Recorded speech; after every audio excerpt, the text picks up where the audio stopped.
कई लोग अपने भाग्य को कोसते रहते हैं। कई लोग अपने भाग्य को कोसते रहते हैं।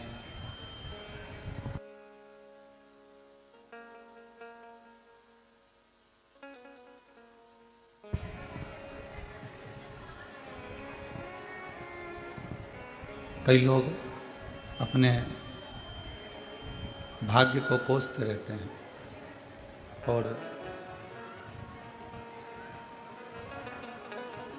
दिन रात मन में एक भाव आता रहता है कि हमने ना जाने क्यों जन्म ले लिया, क्यों हम पैदा हो गए। भगवान ने सारा दुख, तकलीफ, सारा कष्ट हमको ही दे दिया। भगवान ने सारा दुख, सारा कष्ट हमको ही दे दिया। भीतर से शंभु शरण मांगू घड़ी रे दुख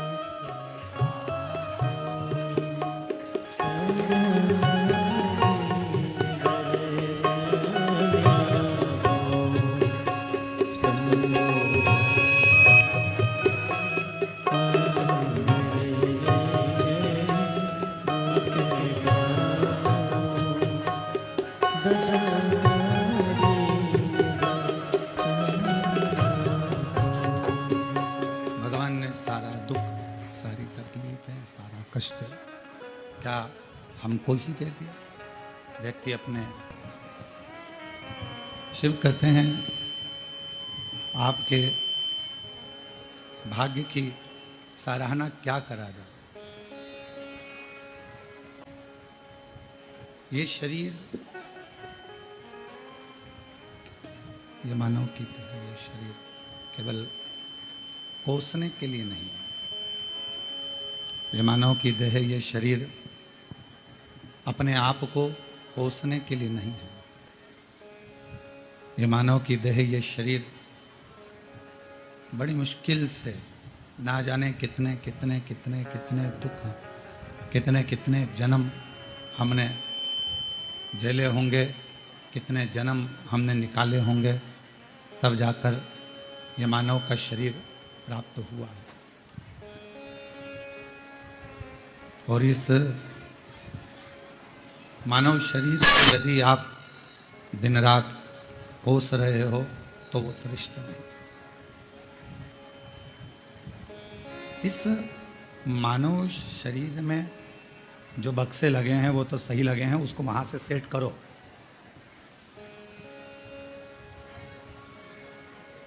इस मानव शरीर में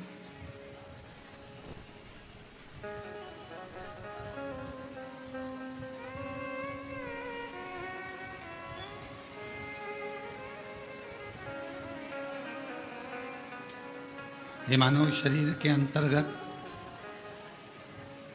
एक परमात्मा की ज्योति इस शरीर के अंदर रहती है और वो परमात्मा की वसरेंद्र, परमात्मा की ज्योति ही, आवाज आ रही है पीछे? नहीं आ रही। एक परमात्मा की ज्योति ही हमें परमात्मा से मिलाने का कार्य करती है। और शंभु शरण मांगू घड़ी दुख दया दर्शन आपो। शंभु शरण मांगू घड़ी रे दुख काटो दया।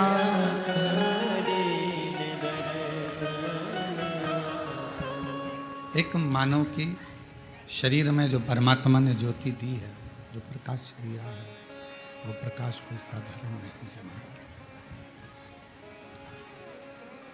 वो प्रकाश, वो ज्योति मानव के देह में, मनुष्य के शरीर में परमात्मा तक पहुंचाने का एक माध्यम है।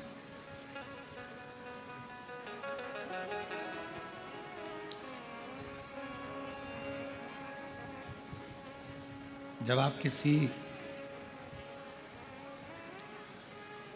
ज्योतिर्लिंग में भगवान के ज्योतिर्लिंग का दर्शन करने के लिए पहुंचते हो,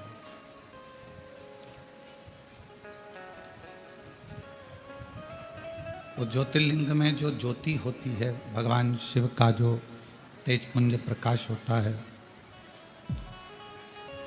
वो हमारे हृदय में जो ज्योति होती है, जो ज्योति हमारे हृदय में रहती है, वो ज्योति शिवलिंग की ज्योति, सामने भगवान शंकर के शिवलिंग की ज्योति, और एक हमारे मन की, आत्मा के हृदय की ज्योति, उन दोनों ज्योतियों का संगम भगवान शिव के दर्शन के समय पर होता है।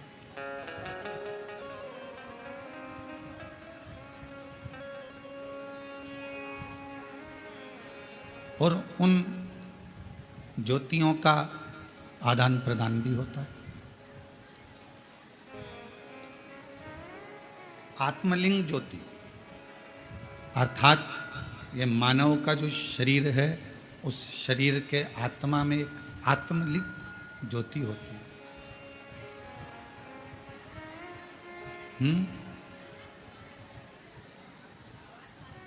एक आत्मलिंग ज्योति होती है, और वो आत्मलिंग ज्योति शिवलिंग की ज्योति की ओर जाती है, और भगवान शंकर के शिवलिंग में जो ज्योति होती है वो आत्मलिंग ज्योति की ओर जाती है।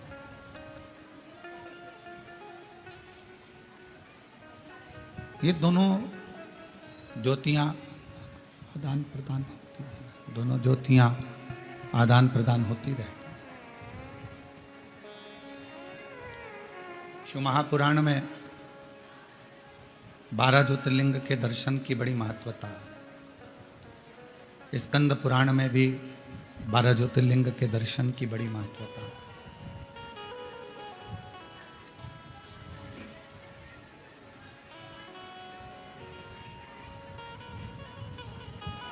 लिंग पुराण में भी 12 ज्योतिर्लिंग के दर्शन की महत्वता है। उन ज्योतिर्लिंग में पहुंचना और भगवान शंकर के उन ज्योतिर्लिंगों का दर्शन कर कर आत्म ज्योतिर्लिंग, आत्मलिंग और उसका प्रकाश, और जो सामने शिवलिंग है, ज्योतिर्लिंग है, उसका प्रकाश,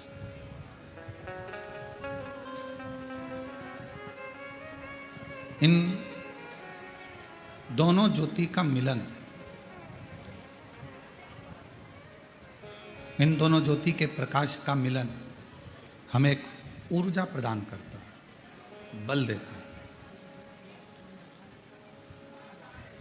और एक ऐसा बल जिसके बल से ही हम संपूर्ण जगत का, संपूर्ण विश्व का कोई अच्छा कार्य कर पाते हैं। कावड़ लेकर आए हो आप लोग? कौन कौन लेकर आया था? सभी लोग लाए हो पकवान। तो जब कावड़ लेकर आप लोग चलते हैं, कावड़ लेकर जब आप लोग आते हैं, आप अपने घर में तो इतना चलते नहीं हो, चल पाते हो क्या? नहीं, इतना भूखे भी नहीं रह पाते हो। बार बार पानी भी पीना होता है, बैठना भी होता है, कार्य भी करना होता है, पर पाँव में छाले पड़ रहे हैं, एड़ियाँ दुख रही है, पाँव पूरा नस नस तड़प रही है, और तो भी आपके मन को, आपकी आत्मा को कोई बल दे रहा है, और उस आत्मा को, आपके मन को कोई बल प्रदान कर रहा है कि अभी और चलना है, और चलना। और बारंबार अगर कोई बल इस मन को, इस आत्मा को, इस चित्त को दे रहा है, तो समझ लेना पाँव दुख रहे हैं, बैठने का मन कर रहा है, पर भीतर से एक बल और मिल रहा है कि बस थोड़ा और बचा है, चलते चलो। जो बल दे रहा है वही शिवलिंग के तेज का बल, वही बल भगवान शंकर के तेज पुंज का ज्योति का बल है, वही बल। और वो बल केवल तुम्हें कावड़ की यात्रा के लिए ही नहीं मिलता है। शंकर भगवान के मंदिर में जो रोज प्रतिदिन भगवान शिव जी को जल समर्पित करते हैं, जो भगवान शिव के मंदिर में रोज भगवान शंकर की आराधना करने के हैं, जो रोज भगवान शिव की अविरल भक्ति में डूबते हैं, जो रोज भगवान शंकर का अविरल भजन धारण करते हैं, उनको शिव एक आत्म बल प्रदान करते हैं। 5 वृक्ष ऐसे बताए हैं स्कंद पुराण में, शिव महापुराण में, विष्णु पुराण में, कुर्म पुराण में 5 वृक्ष ऐसे बताए हैं कि जिनके नीचे से अगर व्यक्ति मात्र निकल कर भी चले जाता है तो बल प्राप्त हो जाता है।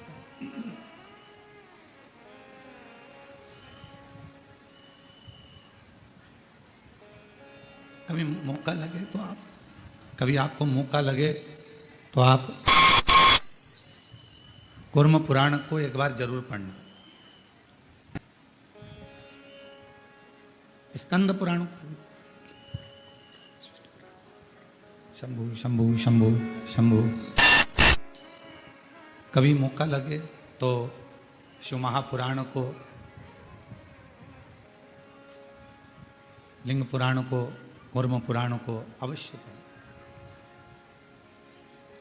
और जब आप पढ़ेंगे, उसको अध्ययन करेंगे, थोड़ा सा ध्यान देंगे तो आपको मालूम पड़ेगा 5 वृक्ष ऐसे हैं जिनके मात्र नीचे से निकल जाने पर भी व्यक्ति को बल प्राप्त हो। पहले नंबर पर है बेलपत्र का वृक्ष, दूसरे नंबर पर है शमी का वृक्ष, तीसरे नंबर पर है आंवले का वृक्ष, चौथे नंबर पर है पीपल का वृक्ष और 5वें नंबर पर है वट वृक्ष। ये 5 वृक्ष, इन वृक्षों की मात्र छांव, इन वृक्षों की मात्र छाया हमको बल प्रदान करती है, हमें एक अलग से एनर्जी देती है, हमको अलग से बल देती है, अलग से एनर्जी देती है, अलग से बल प्रदान करती है। और इन वृक्षों के नीचे अगर मान लो कोई 5 minute, 7 minute, 10 minute, 15 minute, 20 minute कोई बैठ गया और वहाँ बैठकर भगवान शंकर के पंचाक्षर मंत्र का नमः शिवाय, षडाक्षर मंत्र का ओम नमः शिवाय या श्री शिवाय नमस्तुभ्यम का जाप या द्वादशाक्षर मंत्र ओम नमो भगवते वासुदेवाय का जप, राम नाम, कृष्ण नाम, शिव नाम का जप यदि कोई मन से इन वृक्षों की छांव में बैठकर, वृक्षों की छांव में बैठकर यदि करता है तो उसको अवश्य प्राप्त होता है,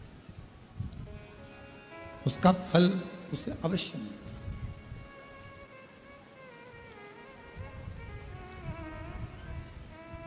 पाँच वृक्ष की छांव में 5 मिनट भी अगर आप उस वृक्ष की छांव में अगर बैठे हो, 5 मिनट भी अगर इन बेलपत्र का वृक्ष है, शमी का वृक्ष है, आंवले का वृक्ष है, पीपल का वृक्ष है, वट वृक्ष है, इन वृक्ष की छांव में अगर कुछ देर आप और हम बैठे हैं और भगवान के नाम का उच्चारण कर रहे हैं तो उस वृक्ष की छाएं, उस वृक्ष की छांव हमें एक अलग से बल दे देगी, अलग से ऊर्जा।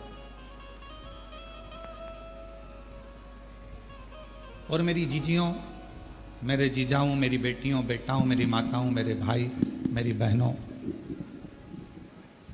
एक निवेदन करेंगे कि कभी यदि बहुत ज़्यादा रोग शरीर में अगर ग्रसित हो गया और रोग छूट नहीं रहा, तो शमी के वृक्ष के नीचे बैठकर या तो भगवान शिव का नाम या भगवान श्री गणेश जी महाराज का नाम, जैसा तुम जप सकते हो, जैसा तुम बोल सकते हो, जैसा तुम भज सकते हो, वैसा भजो, वैसा करो, जैसा तुमसे बन जाए। शंभु शंभु शरणे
भगवान शिव की कथा, भगवान शंकर का चरित्र कह रहा है, शिव महापुराण कह रहे हैं। शमी का वृक्ष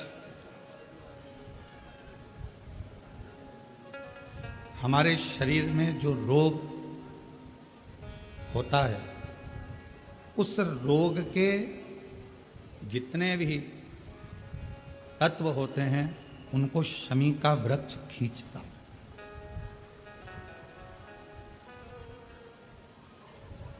कल एक बहन ने प्रश्न किया कि गुरुजी,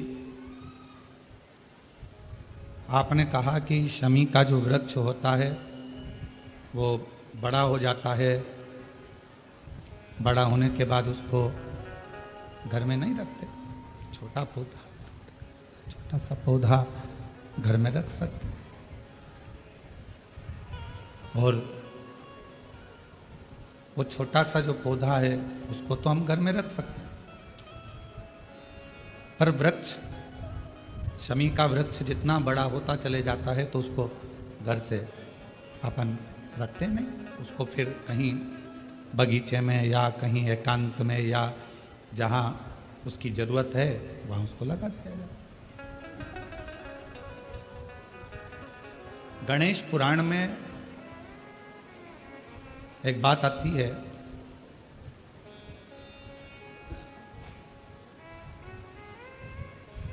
कि शमी का जो वृक्ष होता है वो रोग को खींच लेता, बीमारी को खींचता, तकलीफों को खींचता, दुख को खींचता, शरीर के रोगों को वो खींच लेता। तो शिव महापुराण की कथा में और गणेश पुराण की कथा से एक बात सीखने को मिलती है कि पौधा छोटा रहेगा तो आप उसका पूजन भी कर सकोगे, पत्ते भी ले सकोगे, शिवजी पे भी समर्पित कर सकोगे, और घर के अंदर यदि कोई तकलीफ में है, कष्ट में है, तो उसके दुख को भी वो खींच ले, उसके कष्ट को भी वो खींच ले, उसके कष्ट को, उसके दुख को खींच लेता है, उसके कष्ट को, उसके दुख को वो खींच लेता है। पर जैसे ही शमी का पौधा बड़ा हुआ, शमी का वृक्ष बड़ा हुआ, और उस वृक्ष के इर्द गिर्द से अगर निकल कर जा रहा है, शमी के उस वृक्ष के आसपास से इर्द गिर्द से अगर कोई निकल कर जा रहा है तो उसके भी रोग को वो खींचता, उसके भी रोग को वो खींचता।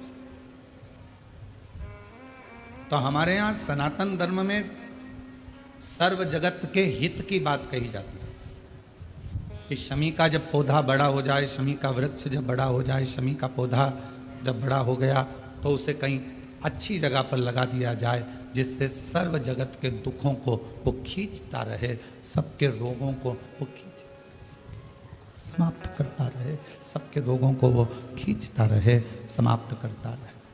सर्व जगत के हित। छोटा है पौधा अपने नजदीक। शिव महापुराण में 5 वृक्षों का जो वर्णन किया गया, पहले नंबर पर है बेलपत्र का वृक्ष, दूसरे नंबर पर है शमी का वृक्ष, तीसरे नंबर पर है आंवले का वृक्ष, चौथे नंबर पर है पीपल का वृक्ष और 5वें नंबर पर है वट वृक्ष। ये हमको बल देते हैं और हमें जो बल प्रदान करते हैं, हमें जो एनर्जी देते हैं, हमारे दुखों को ये नष्ट करते हैं। हमको एक अलग से बल इन पौधों से, इन वृक्षों से प्राप्त होता है, हमें प्राप्त होता है। और वो जो बल है और हमको जो बल मिलता है इन वृक्षों के नीचे बैठकर, इन वृक्षों के नीचे भगवान का भजन कर कर, स्मरण कर कर, कीर्तन कर कर, मंत्र जाप कर कर, नाम जाप कर कर, वो बल एक अलग ही बल है, वो बल एक अलग। और शंभु शरणे मांगू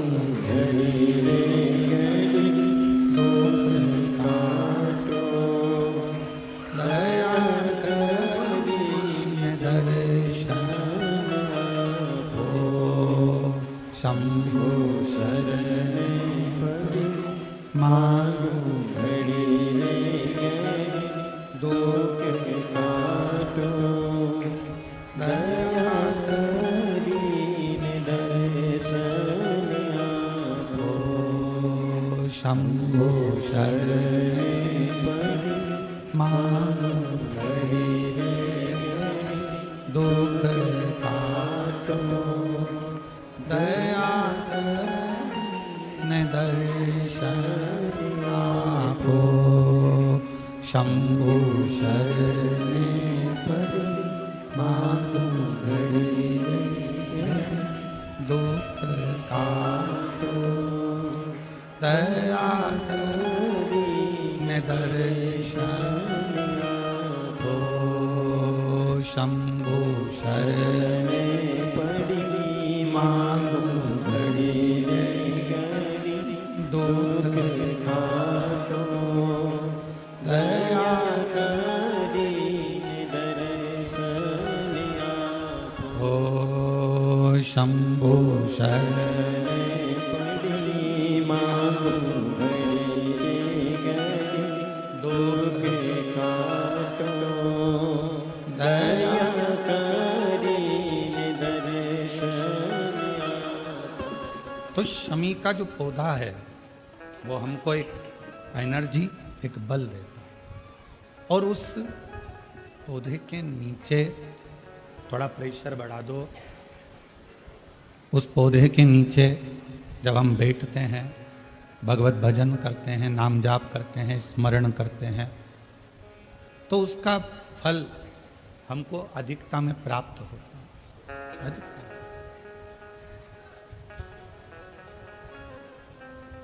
एक असुर हुआ जिसका नाम था मायासुर, और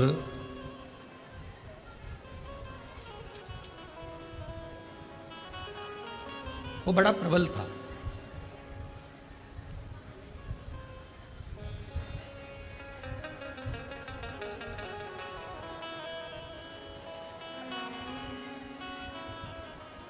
शिव महापुराण में चरित्र आता है मायासुर का कि वो बड़ा प्रबल था, इतना इतना बल उसके अंदर था।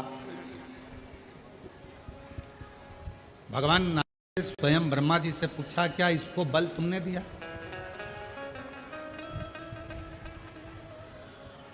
ब्रह्मा जी बोले, नहीं नहीं नहीं, मैंने कोई इसको बल नहीं दिया। फिर इसको बल भगवान विष्णु जी ने भगवान ब्रह्मा जी ने भगवान विष्णु जी से पूछा, क्या आपने बल दिया है इसको? नहीं नहीं, मैंने बल नहीं दिया। बात पहुंच गई भगवान शंकर जी के पास में, और शिव जी से जाकर पूछा, क्या आपने इसको बल दिया? शिव जी बोले, नहीं। इंद्रदेव के पास बात पहुंची, 33 कोटि देवताओं के पास बात पहुंची, क्या इसको बल आपने दिया? नहीं। फिर मायासुर के पास में इतना बल कैसे आ गया?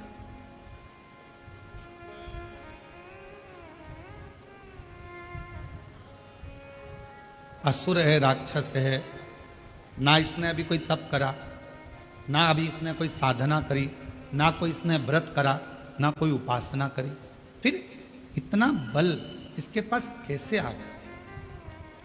इतना बल इसको कैसे प्राप्त हो गया? तब सारे देवता आश्चर्य में पड़ गए कि इसके अंदर इतनी एनर्जी, इतना बल इसके अंदर कहां से आ सकता? आया कहां से?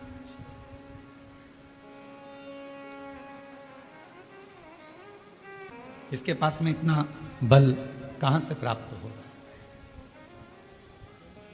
सारे देवता सब तैयारी में लग गए, मालूम करो कि इस मायासुर के पास बल कहां से प्राप्त हो।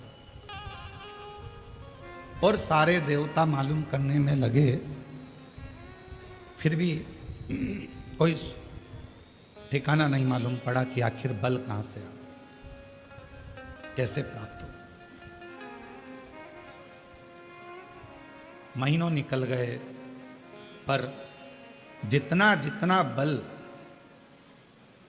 बल मायासुर के पास था, वो बल और बढ़ता चला, और बढ़ता। फिर भगवान ब्रह्मा जी स्वयं भगवान विष्णु जी के पास में गए और जाकर पूछा कि बताओ इसके पास में इतना बल कैसे आ गया?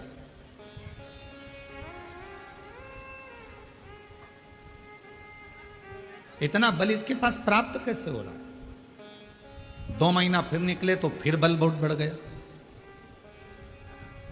अब वो मायासुर क्या करता था ये कोई नहीं जान पाया। कहाँ जाकर तप करता था, साधना करता था, व्रत करता था, उपासना करता था, क्या करता था ये कोई नहीं जान पाया। कोई भी नहीं जान। अब आखिरी में देवऋषि नारद के पास में खबर गई। देवऋषि नारद से पूछा कि आप बताओ कि मायासुर कहाँ जाता। मायासुर को जानने के लिए नारद जी ने अपने गुप्तचर लगाए, स्वयं नारद जी जाते रहे पता करने के लिए कि मायासुर ना तो ब्रह्मा जी का भजन कर रहा है, ना भगवान शिव का भजन कर रहा है, ना भगवान विष्णु का भजन कर रहा है, ना इंद्र का भजन कर रहा है, ना किसी देवता का भजन कर रहा है। फिर इसके पास में इतना इतना बल बढ़ कैसे रहा, प्राप्त कैसे हुआ। नारद जी भी थक गए। एक दिन नारद जी अपने भांजे के पास पहुंचे, पर्वत मुनि के पास, और नारद जी अपने भांजे के पास बैठकर बात कर रहे थे कि मायासुर के पास ना जाने कहां से बल आ रहा है, और वो बल के ऊपर इतना उसको कि जो चाहे वो काम कर लेता। कोई कोई देवता से बल नहीं मांगा उसने, किसी देवता से वर नहीं मांगा, ना बल मांगा, ना देवता से वो वर मांग रहा है, ना बल मांग रहा है, पर उसके पास इतना बल कहां से आ रहा है ये समझ में। किसी ना किसी का तो सपोर्ट है। आप में से कोई व्यक्ति बहुत अकड़ कर बोले, बहुत चिल्ला कर बोले, बहुत अकड़ कर बोले, तो किसी ना किसी का तो सपोर्ट है। तो वो बल कहां से आ रहा। पर्वत मुनि ने कहा कि मैं पता करता, और पर्वत मुनि उस बल का मालूम करने के लिए, मायासुर के पास बल कहां से आ रहा है उसको ढूंढने के लिए पर्वत मुनि भी निकला। देवता नहीं जान पाए, देवऋषि नारद नहीं जान पाए, पर्वत मुनि नहीं जान पाए। आखिरी में नारद जी गए तुमरुका जी के पास में, और जब कोई निर्णय ना निकले, व्यक्ति हर तरह से हताश हो जाए, तब वो शिव महापुराण की कथा में जाकर बैठ जाए तो मालूम पड़ता है कि बल कहां से। शिव महापुराण की कथा आपको मार्ग भी बता देती है, शिव महापुराण की कथा ये भी बता देती है कि बल कहां से आ रहा है, और शिव महापुराण की कथा ये भी बता देती है कि बल कहां से प्राप्त करना। आज शिवरात्रि है, पूरा विश्व तैयारी में लगा है। शाम को 7 बजे से 8 बजे तक ऑनलाइन भगवान शंकर के अभिषेक की। शिव जी को भगवान शंकर पर धान्य चढ़ाने का क्या फल है, काली मिर्च चढ़ाने का क्या फल है, काली तिल चढ़ाने का क्या फल है, फूल चढ़ाने का क्या फल है, धतूरा चढ़ाने का क्या फल है, बेलपत्र चढ़ाने का क्या फल है। और जब वो 12 महीने की शिवरात्रि नहीं कर पाता और 12 महीने शंकर जी का पार्थिव लिंग का पूजन नहीं कर पाता, मात्र एक शिवरात्रि के दिन भी अगर वो पार्थिव लिंग का पूजन कर लेता है तो पूरे वर्ष की शिवरात्रि का फल उसको एक बार में ही प्राप्त। और ये हमारी बात पर भरोसा मत करो, आप तो शिव महापुराण की कथा पढ़ो, उसका अध्ययन करो, गीता प्रेस गोरखपुर के शिवपुराण लेकर आओ, उसको पढ़ो, उसमें आपको मिलेगा, अध्ययन करो।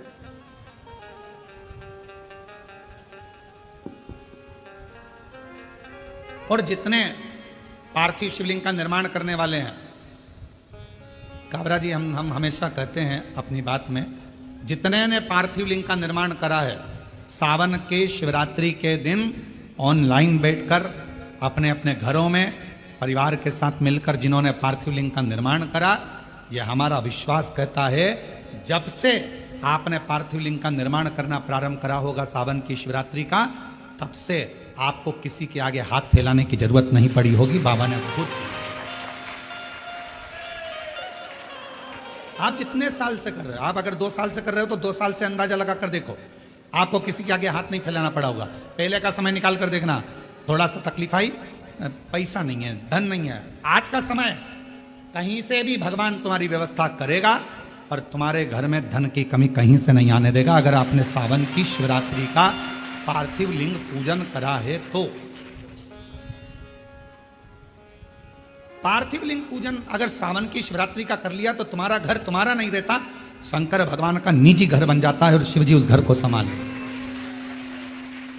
अपने अपने घर में शाम को 7 बजे से 8 बजे तक आज आप और हम इसी कुबेरेश्वर बाबा की भूमि से ऑनलाइन पूरा विश्व पूजन करें, पूरा विश्व। और अपने अपने घर के लोगों को कहो, पतियों से, परिवार से, एक दिन दुकान भी थोड़ा जल्दी से मंगल कर दो, थोड़ा दुकान 6:30 पे बंद कर कर मंगल कर कर आओ।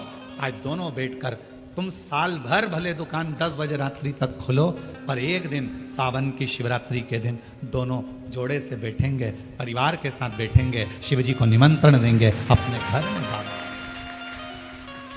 365 दिन में से केवल एक दिन आप सावन की शिवरात्रि का मेरे साथ बैठकर शंकर जी का पूजन करो।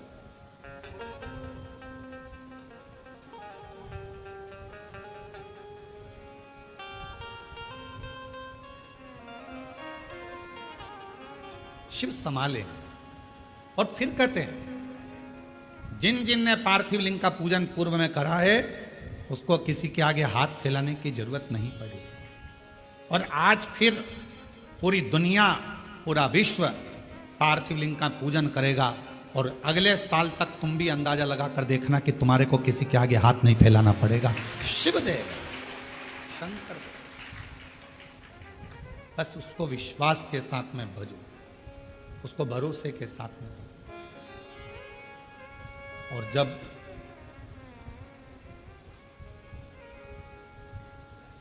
हम भरोसे के साथ शिव जी को भजते हैं तो हमारा बाबा भोलेनाथ हमारी झोली खुशियों से जरूर भरता। और तुम आना भोले बाबा मेरे मकान में, तेरा डमरू डम आज बाबा से कहना, तुम आज मेरे घर में रहना, मेरे घर में जितना दुख है, तकलीफ है, कष्ट है, बीमारी है, जो जो परेशानी है, आज मैं जब पार्थिव लिंग का पूजन करूं, पार्थिव लिंग का निर्माण करूं, और ऑनलाइन साथ में बैठकर भगवान की भक्ति करूं, भगवान का भजन करूं। भले मोबाइल को चालू कर कर, टीवी को चालू कर कर, वॉल्यूम तेज। आज टीवी की आवाज इतनी तेज कर दो कि आसपास के मोहल्ले में भी तुम्हारे घर की आवाज जाए। बाहर से भी कोई निकल रहा हो तो उसके कानों में शंकर के मंत्र पहुंचे और शिव उस पर कृपा। बैठो, घर का माहौल ऐसा कर दो कि आज ऐसा लग रहा है कि हमारे घर में कोई आ रहा है।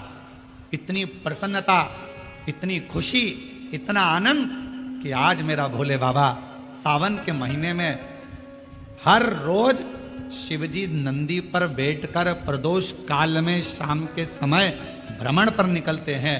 केवल शिवरात्रि का दिन, सावन की शिवरात्रि का दिन एक ऐसा होता है जिस दिन मेरे भोले बाबा के साथ श्री गणेश जी रिद्धि सिद्धि अमोद प्रमोद शुभ लाभ कार्तिकेय स्वयं जया विषहरा शामरी बारी दौतली देव अशोक सुंदरी 33 कोटि देवता आज सावन की शिवरात्रि के दिन भगवान शंकर अकेले नहीं 33 कोटि देवता के साथ जिसके घर में पार्थिव पूजन होती है उसके घर में प्रवेश करते हैं। आज वो दिन है, आज वो दिन है और उस दिन का दुनिया इंतजार करती है। कोई ये ना सोचे कि हम भगवान शंकर को नहीं मानते। आज मानो, कभी कभी ये रोग अगर बेकार हो जाता है तो अपना डॉक्टर छोड़कर दूसरे डॉक्टर के पास भी जाना पड़ जाता है। कोई जरूरी नहीं है कि फैमिली डॉक्टर से ही इलाज होगा, कभी कभी दूसरे डॉक्टर के पास भी जाना पड़ता है। कोई कहते हैं हाँ हम हमारे यहाँ करेंगे पूजन, लोग हंसेंगे, क्या कहेंगे, आग लगे बस्ती में ठंडो मस्ती। तो कोई कुछ भी बोले, घर अपना, परिवार अपना, पूजन अपन कर रहे हैं, कष्ट अपना है। अगर आपका दुख आपका है तो क्या पड़ोसी दुख हरने के लिए आ रहा है क्या? पड़ोसी तकलीफ हरने के लिए आ रहा है क्या? पड़ोसी 5-10 लाख रुपए देने के लिए आ रहा है क्या? नहीं। जब पड़ोसी दुख हरने नहीं आ रहा, पैसे देने नहीं आ रहा, तो पड़ोसी से क्या डरना? अपना दुख अपना बाबा काटेगा। आज शिव जी को मेरे घर आना ही पड़ेगा। ये बल कहां से मिल रहा है? ये बहुत बड़ा प्रश्न पूरे देवताओं में छाया हुआ था कि मायासुर के पास इतना बल कहां से आ।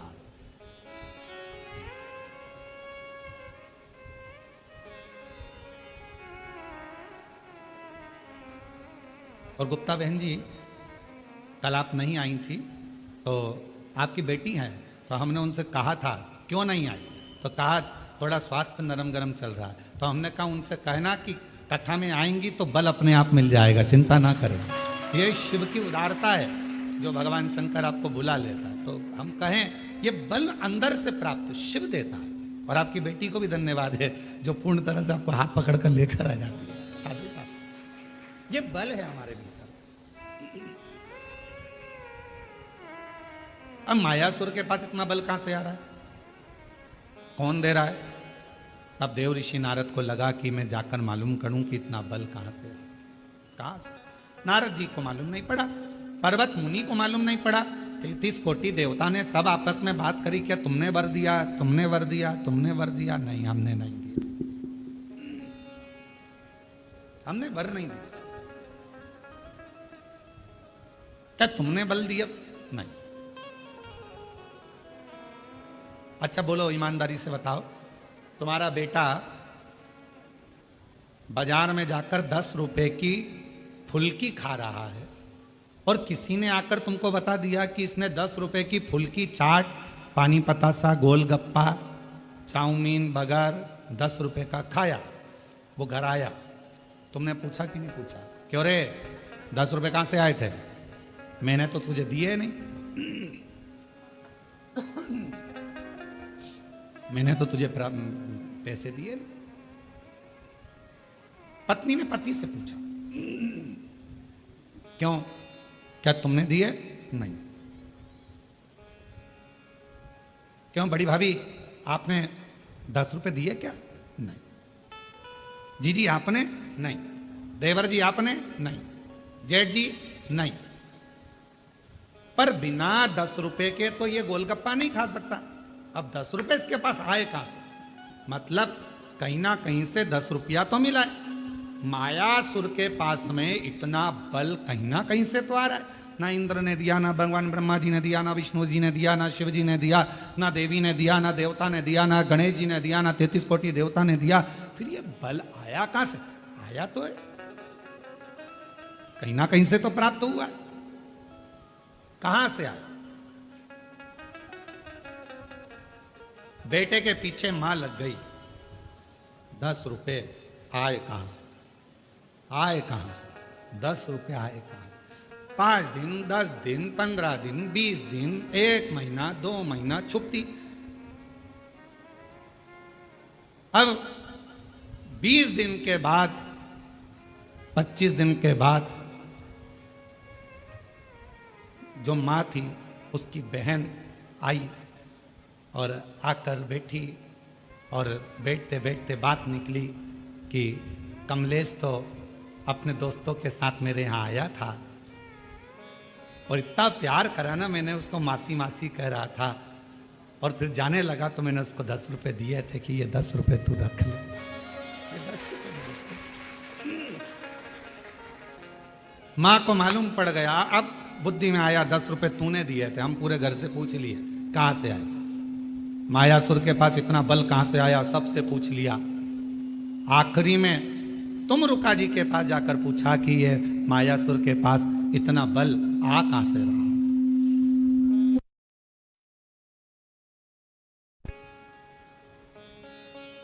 ये मायासुर के पास इतना बल आ कहां से?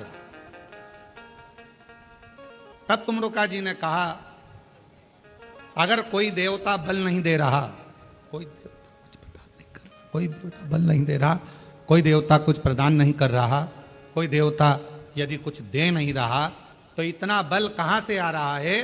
तुम रुका जी ने कहा, जरूर या तो ये मायासुर असुर है, राक्षस है, ये फूल वाले पेड़ के पास तो जाएगा नहीं, ये जाएगा कांटे वाले पेड़ के पास, तो या तो ये समी के वृक्ष के नीचे बैठ गया या फिर ये बेलपत्र के वृक्ष के नीचे बैठ गया।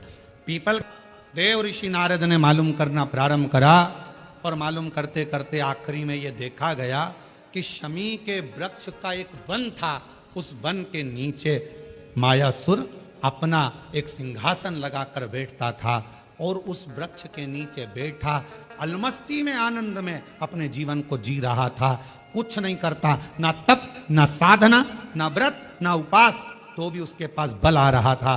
तुमरुका जी ने कहा, बस यही शमी वृक्ष की छांव इसको इतना बल दे रही है कि ये देवताओं से भी भिड़ने को तैयार हो जाता है। ये शमी वृक्ष की छांव, शमी वृक्ष की छांव इसको बल दे रही है, जो ये देवताओं से भी भिड़ने को तैयार हो जाता है।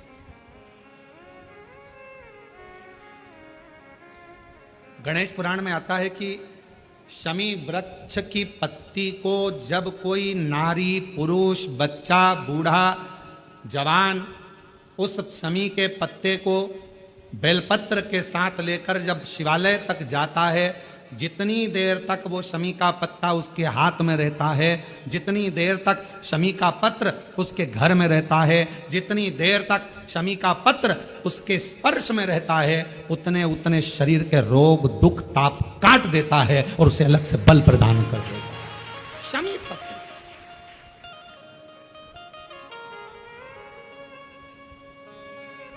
जब व्यक्ति का विल पावर डाउन होता है ना, उसको लगता है ये होगा कि नहीं होगा, होगा कि नहीं होगा, उसको 5 मिनट शमी वृक्ष के नीचे चले जाना चाहिए, 5 मिनट, इससे ज्यादा नहीं, या शमी की पत्ती को रख लेना चाहिए।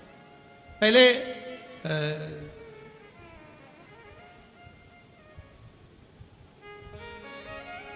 वो स्थान का ध्यान नहीं आ रहा है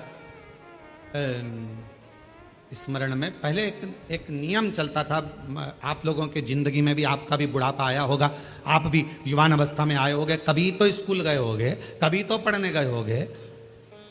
सबसे पहले अगर हमारे विद्याध्ययन को निकालेंगे तो हमारे यहाँ एक नियम चलता था कि शमी की पत्ती को किताब के अंदर उसको विद्या के रूप में रख लिया जाता था। बाद में ये नई नई डिजाइन की पत्ती आ गई तो विद्या का पेड़ पैदा कर दिया इनने। अब वो विद्या का पेड़ पैदा कर दिया तो विद्या को रखने लगे। विद्या की पत्ती को लोग समी की पत्ती समझने लगे, क्योंकि उसमें भी ऐसी पत्तियां निकली रहती है और समी की पत्ती भी ऐसी ऐसी निकली रहती है। तो पहले नियम था कि किताब के अंदर समी की पत्ती को रख लेते थे और कहते थे इसमें विद्या है, इसमें विद्या है। विद्या का मतलब क्या? उसको बल मिलता था, एनर्जी मिलती थी। एग्जाम में बैठा, कंपटीशन एग्जाम में बैठा, जब वो कोई इंटरव्यू देने के लिए बैठता या टेस्ट देने के लिए बच्चा बैठता तो वह खुश होता था, मेरी किताब में समी, मेरे किताब में विद्या रखी है। विद्या से मतलब आज के जमाने में लोग विद्या का पेड़ की पत्ती रख लेते हैं, पर रखते क्या थे? जम के बोलो, शमी की पत्ती रखी क्या जाती थी? शमी की पत्ती। और वो शमी की पत्ती क्या देती थी? उस बच्चे को बल देती थी, एनर्जी देती थी। डामाडोल नहीं होगा, टेंशन मत लेना, विल पावर कमजोर नहीं होगा। पत्ती रखी है शमी की, उसके नजदीक में है, शमी बल देती है। जो ये ऑनलाइन कथा चल रही है, ये शमी मंदार शिव महापुराण की कथा चल रही है, शमी कथा। और बहुत सावधानी से इसका स्मरण करिएगा कि एक शमी के वृक्ष की पत्ती कितना बल दे, कितना।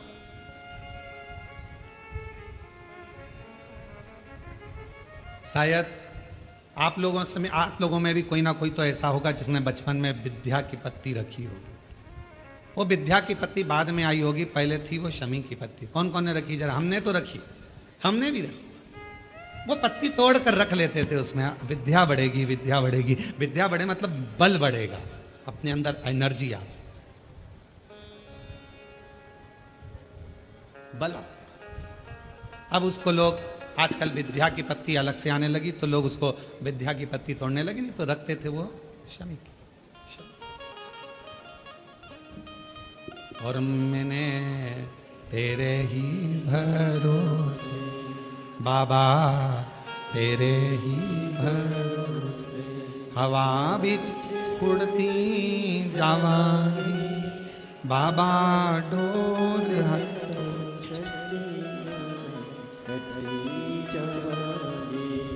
भोले मैं तेरी शंभू, मैं तेरी हवा बिच उड़ती जावांगी बाबा, डोल हटो चढ़ी नामे कटरी जावांगी। जैसे शिव का द्वार बेलपत्र, यहाँ शास्त्र कहता है आंवले का वृक्ष, शमी का वृक्ष, पीपल का वृक्ष, बट वृक्ष, ये हमको बल देते हैं, बल।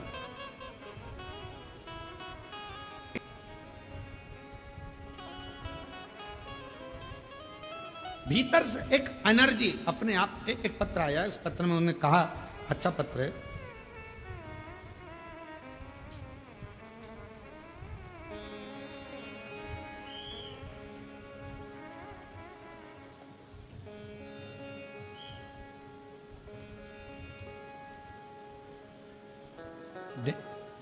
गेंजी डूंगरपुर राजस्थान से हैं। मेरा नाम निर्मला पंचाल, बंशीलाल जी पंचाल। मैं गेंजी जिला डूंगरपुर राजस्थान की निवासी हूँ। एक लोटे जल का मैं क्या वर्णन करूँ। मेरे कान के पर्दे में छेद हो गया था।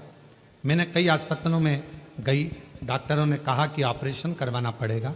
फिर हम सब अपने घर आए, परिवार से सब बहुत निराश से हो गए, परंतु मेरा शिवजी पर पूरा विश्वास हो गया था। मैं रोज शिवालय जाना आपकी कथा सुनकर चालू कर दी। शिवजी को एक लोटा जल चढ़ाती, बेलपत्र चढ़ा कर लाती और उसको खा लेती। बाबा से रोज प्रार्थना करती, बाबा ऑपरेशन करने की नौबत ना आए, ऐसी कृपा कर दो ना। डॉक्टर ने मुझे 8 दिन दिए, हमने 8 दिन निकाले। जिनका पत्र है वो पीछे से आ सकते हैं, जिनका भी पत्र है पीछे से। 8 दिन डॉक्टर ने दिए, ऑपरेशन की तैयारी में लगे। हमने पैसा एकत्रित करा, ऑपरेशन कराने के लिए हॉस्पिटल जाने की तैयारी। बाबा के भरोसे, आप कहते हो बेलपत्र शमी पत्र बल देता है, हमने भी वही करा। ऑपरेशन में जाने से पहले शमी की पत्ती और बेलपत्र शिवजी को समर्पित कर दिया। जल को पिया, कानों में थोड़ा थोड़ा लगाकर ऑपरेशन के लिए जाने लगे तो कान में इतना तेज दर्द हुआ कि चक्कर खाए नीचे पड़ गए। अब करूं तो करूं क्या। लोग उठाए, हॉस्पिटल लेकर गए, दिखाया। जब डॉक्टर ने ऑपरेशन के लिए जांच करना प्रारंभ करी तो बाबा की ऐसी कृपा हो गई कि मेरे कान का पर्दा पूरी तरह से पैक हो गया, उसमें छिद्र नहीं था।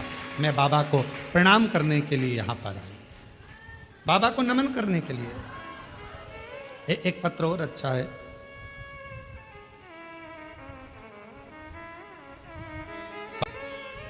मेरा नाम स्वाति अग्रवाल है, मेरे पति का नाम श्री पंकज अग्रवाल है। मैं पुल पहाड़ महोबा उत्तर प्रदेश की रहने वाली हूँ। कहीं बैठी हो तो बेलपत्र लेने के लिए आ सकती। सन 2022 में अचानक से पेट में तकलीफ हुई, तब मैंने झांसी में डॉक्टर को दिखाया। तो डॉक्टर को दिखाने पर उन्होंने मेरे पेट का जांच कर कर बताया कि मेरे पेट में गांठें हो गई हैं और ऑपरेशन के लिए बोल दिया। तब मैं बहुत घबरा गई, और भी डॉक्टरों के पास दिखाने के लिए गई तो उन्होंने भी ऑपरेशन का कह दिया। मेरी माता टीवी पर आपकी कथा सुनती हैं, उन्होंने कथा सुनते सुनते मुझे फ़ोन कर कहा, तो चिंता मत कर, तू भी सीहोर वाला महाराज की कथा सुनना प्रारंभ कर, शिव पुराण की कथा सुन और एक बार सीहोर जाकर कंकर शंकर का पूजन कर।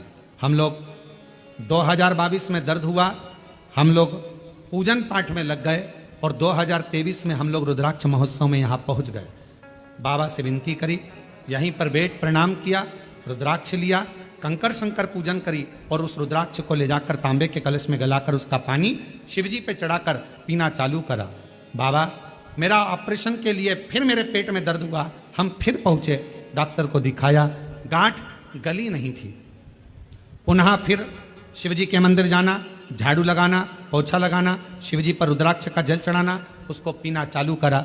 2 महीना निकला और हमने फिर डॉक्टर को जांच कराई और डॉक्टर ने सारी सोनोग्राफी कर कर बोल दिया गर्भाशय में कोई गठान नहीं है, सारी गांठें गल चुकी है।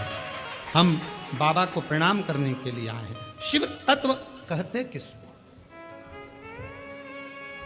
और तेरी कृपा का क्या है भरोसा, कब किस पर हो जाए, जरा से हम पर कर दो, जरा से हम पर कर दो। तेरी कृपा का क्या है भरोसा, कब किस पर हो जाए, जरा से हम पर कर दो, जरा से हम पर कर दो। जिस पर भी हो गई तेरी कृपा करुणा वो भव पार हुआ, भव पार हुआ। आप ही बोलो। जिस पर भी हो गई तेरी कृपा करुणा वो भव पार हुआ, भव पार हुआ।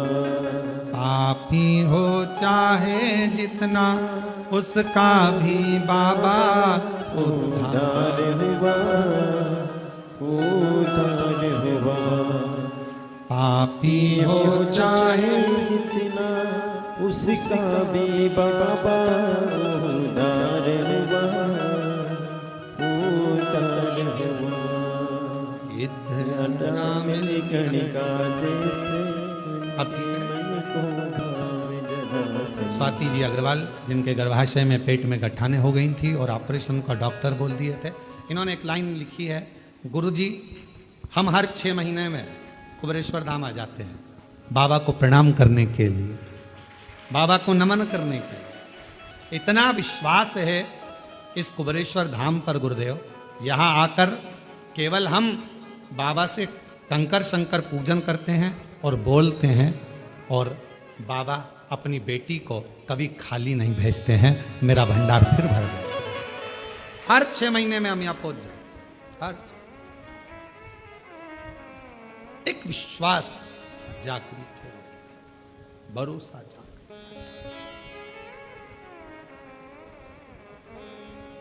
गिद्ध अजामिल गणिका जैसे तेरे मन को भावे, जरा से हम पर कर दो, जरा से हम पर कर दो।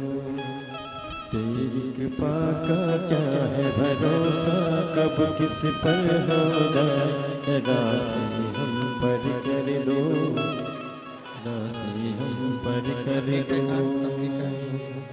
तेरी कृपा का क्या है भरोसा, अब किसी पर कर दो। आपके कान ठीक है। पति को शुगर हाई रहती थी, हर कभी बेहोश हो जाते थे, और उन्होंने कहा, पत्र में मैंने लिखा, आप पढ़े नहीं गुरुदेव।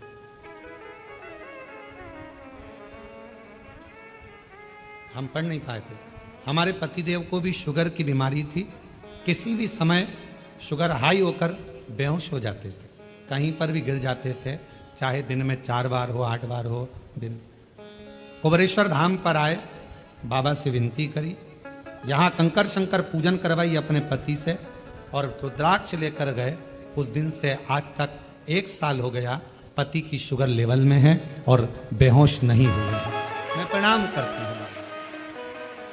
प्रणाम। हम पढ़ नहीं पाए थे। एक लाइन अच्छी लिखी है, तेरी कृपा बिना न हिले एक भी लेते हैं श्वास तेरी कृपा से तनो तनो। बखान क्या करूं मैं राखों के ढेर का, चपटी भभूत में खजाना कुबेर का। गंगाधार मुक्ति द्वार ओंकार तू, भोले ओंकार तू। आयो सरतिहारी संभोकार कार तू। हम उसका भजन स्मरण चित्त, जितना विश्वास, कहां से बल मिल रहा है, कहां से एनर्जी मिल रही।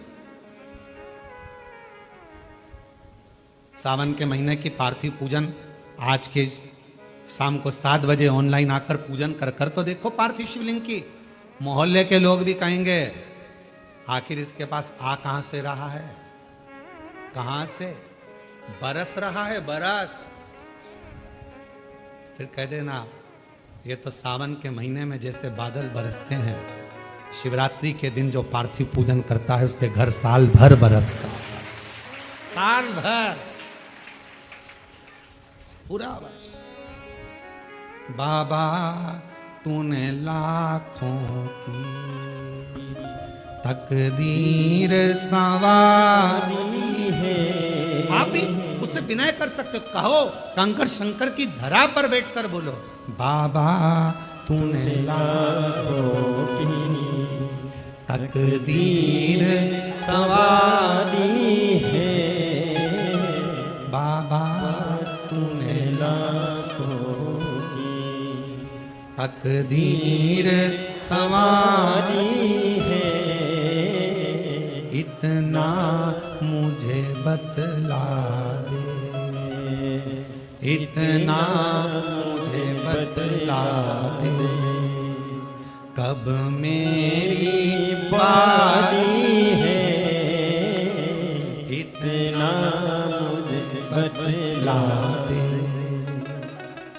इतना मुझे बतला दे, कब मेरी बारी है।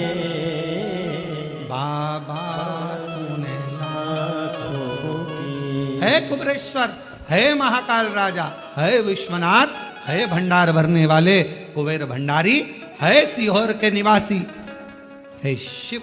बाबा तूने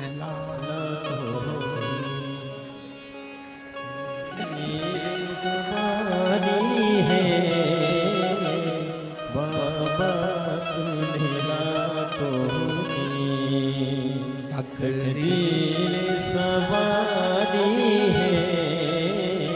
इतना मुझे बता दे, इतना मुझे बतला दे, कब मेरी बारी है। इतनी कृपा कर दो कि तुम करुणा करते रहो, और फिर कहूं बाबा से कहकर जाना, इतना देना, इतना देना। हमारे एक परिचित एक आते हैं, और हमने एक बार उनका व्यासपीठ से भी नाम लिया, अभी वर्तमान में विधायक है।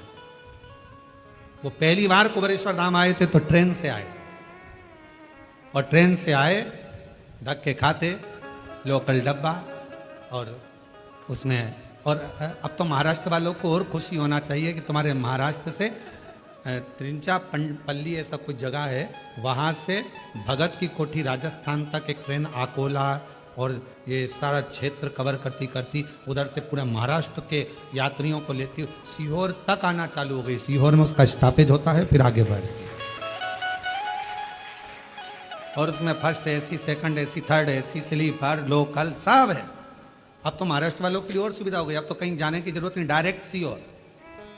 शाम को शायद 4 बजे पहुंचती है, 4 बजे उतरती है, भगवत भजन सीधे वहां से चले महाराष्ट्र से अकोला और अधिकाधिक भुसावल और उसके आगे तिरचापल्ली कहीं है स्थान, वहां से चलती है और भगत की कोठी तक। तो वो जो विधायक महोदय वो ट्रेन से आए थे, लोकल डब्बा था, आए स्टेशन पे उतरे, स्टेशन पे उतर कर ऑटो करा, ऑटो से यहाँ तक पहुंचे, पूजन वगैरह करी और बाबा को विनती कर चले। उनको भी नहीं मालूम था, बस यहां आकर उन्होंने एक ही बात कही, बहुत धक्के खाकर आया हूं। और हम फिर कह दें, जिसने यहां के धक्के खा लिए है उसे संसार के धक्के नहीं खाना पड़ते। और कभी हमने देखा है कई लोग कावड़ यात्रा में आते हैं, प्रदोष की कावड़ जो 6 अगस्त को भराएगी, कई लोग उस कावड़ यात्रा में केवल यही आते हैं कि हम थोड़ा सा धक्का खाएंगे, आगे बढ़ जाएंगे। दर्शन करने आते हैं उस कावड़ का, प्रदोष की कावड़ को बनने। और 6 अगस्त को भराएगी, आप लोग भी बड़े प्रेम से पधारो, आनंद। तो बाबा बहुत धक्के खा लिए, आए गए, उनको भी मालूम नहीं था कि यहाँ से अपने क्षेत्र से जहाँ वो रहते हैं उस क्षेत्र से उनको टिकट मिल जाएगा, और टिकट भी मिल गया, पैसा वैसा कुछ नहीं तो ऐसी से ना आते, से धक्के खाए, टिकट मिल गया, चुनाव लड़ने की तैयारी हो गई, फिर आ गए लोकल धक्के से, टिकट तूने दिला दिया है, अब तू जान, तेरा काम जान। और दूसरी बार आए तो कहा, बाबा ने क्या करुणा करी, हाथ पकड़ा ऐसा कि टिकट भी दिलाया, विजय भी दिलाई, और बाबा ने आज सिंहासन पर बिठाया, अब मैं गाड़ी से आया। ये शिव, इसको शंकर कहते हैं, इसको भोला कहते हैं, इसको कहते हैं कुबेरेश्वर महादेव, कुबेर भंडारी, कुबेर भंडारी इसको कहते हो। भंडार कब भरेगा, तेरी कृपा का, कब किस